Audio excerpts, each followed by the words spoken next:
ان الرجل ليعمل بعمل اهل الجنة حتى ما يبقى بينه وبينها الا ذراع فيسبق عليه الكتاب فيعمل بعمل اهل النار فيدخلها. بس اوقات ایک انسان نمازیں، روزے، حج، زکوٰۃ، انفاق، صدقات، ہمدردی، خیرخواہی، ویلفیئر کے کام، بڑے بڑے پروجیکٹس اور بڑی بڑی نیکیاں عمر بھر کرتا رہتا ہے، اور کرتے کرتے جنت کی راہوں پہ سفر کرتے کرتے منزلیں قریب ہوتی جاتی ہیں.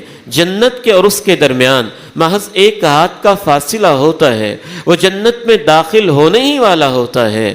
کوئی ایسا برا کام کرتا ہے کہ اس برائی پہ اس کی موت آتی ہے اور اللہ اس کو جہنمی بنا دیتا ہے. میں یہ جب حدیث پڑھاتا تھا تو گریجویشن کے اسٹوڈنٹ سمجھدار ہوتے ہیں، ان کے ذہنوں میں اشکالات، سوالات جنم لیتے ہیں، پھر وہ کرتے بھی ہیں، اور میں ان کو آزادی بھی دیتا ہوں کہ بیٹا آپ پوچھیں، نہیں سمجھ بار بار پوچھیں. وہ ایک ہی سوال کرتے تھے کہ سر جی اس میں جانے والے کا کیا قصور ہے؟ ساری زندگی نیکیاں کرتا رہا، اور جب شام زندگی کا وقت ہوا اس نے برائی کی اور جہنمی ہو گیا. ساری زندگی برائیاں کرتا رہا، شام زندگی کا وقت ہوا اس نے نیکی کی اور جنتی ہو گیا. سچی بات ہے، میرا خود ذہن کلیئر نہیں ہوتا تھا، سیٹسفائیڈ کرتا تھا، بچوں کو سمجھانے کی کوشش کرتا تھا.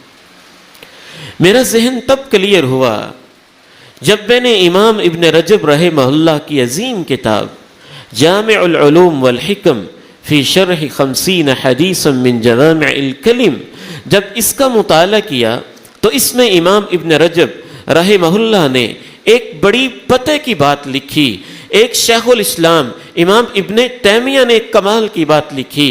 کہا ایسے نہیں ہوتا بالعموم جیسی زندگی ہو ویسی موت ہوتی ہے. 99.99% یہی ہوتا ہے، جیسے زندگی ویسے موت. لیکن یہ ایکسیپشنل کیسز ایسے کیوں ہو جاتا ہے کہ زندگی بھر برائیاں کی، موت اچھی، زندگی بھر اچھائیاں کی، موت بری.